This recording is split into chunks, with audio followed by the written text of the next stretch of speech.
अलीराजपुर जिले की जोबट विधानसभा सीट पर भाजपा प्रत्याशी सुलोचना रावत का नामांकन जमा करवाने पहुंचे भाजपा के राष्ट्रीय महामंत्री कैलाश विजयवर्गीय ने जोबट में जनसभा को संबोधित किया।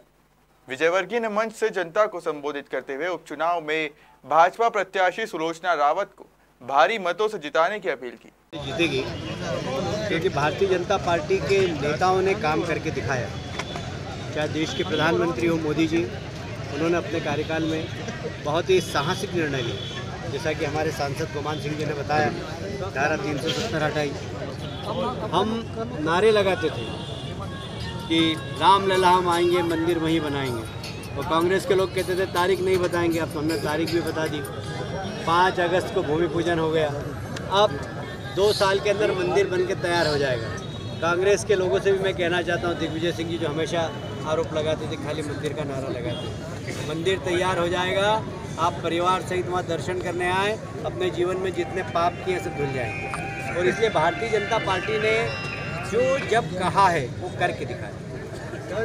यहाँ पर भी हमने ये ट्राइबल एरिया है, मैं यहाँ पर लगभग 35-40 वर्षों से मैंने यहाँ की सड़कें देखी। सड़कों के नाम पर कुछ भी नहीं था, गड्ढे थे। आज यदि सड़कें यहाँ पर आपको दिखाई देती है तो भारतीय जनता पार्टी के कार्यकाल में। पहले हमारा ट्राइबल एक खेती बड़ी मुश्किल से लेता, आज तालाबों की श्रृंखला बनाई। मतलब मेरे द्वारा जब मैं मंत्री था, मेरे द्वारा कम से कम 400 से ज़्यादा धार और अलीराजपुर और झाबुआ में तालाब छोटे छोटे बनाए गए, जिससे कि लोग 2 खेती कर सकें, 3 खेती कर सकें। मुझे कहते हुए बहुत गर्व है कि भारतीय जनता पार्टी की सरकार आने के बाद झाबुआ जिले में और अलीराजपुर जिले में पर कैपिटा इनकम बढ़ी है। और इसलिए भारतीय जनता पार्टी ने हमेशा विकास किया है। आज भी हम विकास करेंगे। दुर्भाग्य से अलीराजपुर जिले में हमारी कोई सीट नहीं थी और इसलिए जनप्रतिनिधि नहीं होने के कारण जिला पिछड़ता है।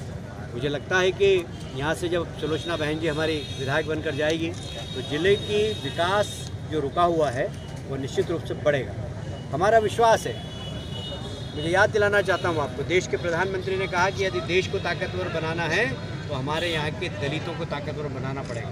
और इसीलिए आदिवासी भाइयों की जितनी भी योजनाएं बनी हैं 90% भारतीय जनता पार्टी की सरकार में बनी है।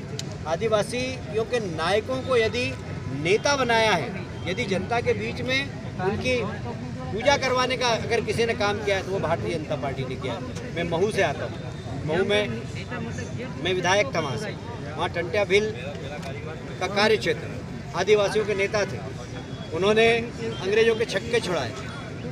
आज भी ट्रेन वहाँ रुककर टंट्या भील को सलाम करती है। उस टंट्या भील को देश नहीं जानता। हम लोगों ने टंट्या भील को पाठ्यक्रम से जोड़ा और सारे देश में टंट्या मामा कोई आदिवासियों का क्रांतिकारी नेता रहा है, उसको ये रूप में सारे देश में बना। बिरसा मुंडा आदिवासी समाज का एक बहुत महान नेता था। उन्होंने सामाजिक समरसता के लिए और देश को स्वतंत्रता दिलाने के लिए बहुत ज़बरदस्त आंदोलन किया था। आदिवासी भाइयों को इकट्ठा कर देश के लिए अपने प्राणों की आहुति देने का काम किया था। ऐसे लोगों को जिनका इतिहास के पन्नों में नाम नहीं था, जो कि आदिवासी थे, उन सबको इतिहास के पन्नों में सम्मान दिलाने का काम भारतीय जनता पार्टी। सबसे ज़्यादा मध्य प्रदेश में ये नाम देने में क्या था? देखिए, ऐसा है कि मैं नहीं कहता, आप सोशल मीडिया खोल के देखिए, सभी लोग पप्पू बोलते हैं। पप्पू तो अच्छा प्यार का नाम है। आपको यदि बुरा लगता है तो बोलना बंद कर देंगे। जी, पश्चिम बंगाल में बहुत मेहनत की आपने, सरकार नहीं बना पाई। बिल्कुल भी नहीं। पश्चिमी बंगाल में 3 से 77 लाना तो कितना गुना हो गया? जरा मैथमेटिक्स है कि नहीं आपका? थोड़ा बहुत लगाओ जरा, कितने गुना सीट गई? 30 गुना भारतीय जनता पार्टी को, 25 गुना भारतीय जनता पार्टी को बढ़ी है वहाँ। 25 गुना देश के इतिहास में कोई भी पार्टी किसी भी राज्य में कभी नहीं विस्तार है जितना बंगाल में। और इसलिए बहुत सम्मानजनक स्थिति में हमारे हर ज़िले के अंदर हमारी इकाई है। ये बात सही है कि पश्चिम बंगाल में हिंसा बहुत है, वहाँ रोज़ हत्याएँ हुई। हमारे 350 से ज़्यादा कार्यकर्ताओं को फांसी पर लटका दिया, मार दिया। 10,000 से ज़्यादा हमारे कार्यकर्ताओं के मकानों में आग लगा दी। कई कार्यकर्ता आज भी बेघर बाहर, पर हम पार्टियों के साथ खड़ी हुई है और हम संकल्प करते हैं कि एक बार बंगाल में भारतीय जनता पार्टी की सरकार जरूर करें।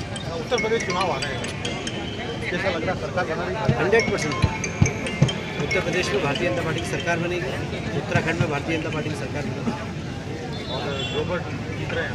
100% जीतेंगे। जोबट जीतेंगे और यहाँ पर विकास का काम चालू होगा।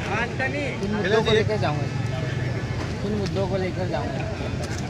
सिर्फ डेवलपमेंट एक ही मुद्दा है कि जो विकास रुका हुआ है, जो कांग्रेस ने आश्वासन दिए थे वो आश्वासन सब धराशायी हो गए। हम बलराजपुर जिले में डेवलपमेंट करेंगे। जोबट की विधायक जीतेगी, बलराजपुर में भी जाकर काम करेंगे, क्योंकि जिले के अंदर हमारा एक जनप्रतिनिधि होगा, तो हम एक टीम बन के, हमारे माधव दादा हैं, नागर सिंह चौहान, सब लोग मिल के मेरा जी एक आखिरी सवाल है, ये जनता की तरफ से कि आपकी उम्र के कई नेता हैं भाजपा में, कांग्रेस में, कई अस्वस्थ हैं, कई घर बैठे हैं, आप इतने ऊर्जावान कैसे हैं? क्या कर रहे हैं? आपकी बंगाल से सीधा जोबट इंदौर आ जाते हैं, क्या राज है इस ऊर्जा का? देखिए कि उन्हें देखकर चेहरे पे निखार आ गए, वो समझे कि मरीज का हाल अच्छा है।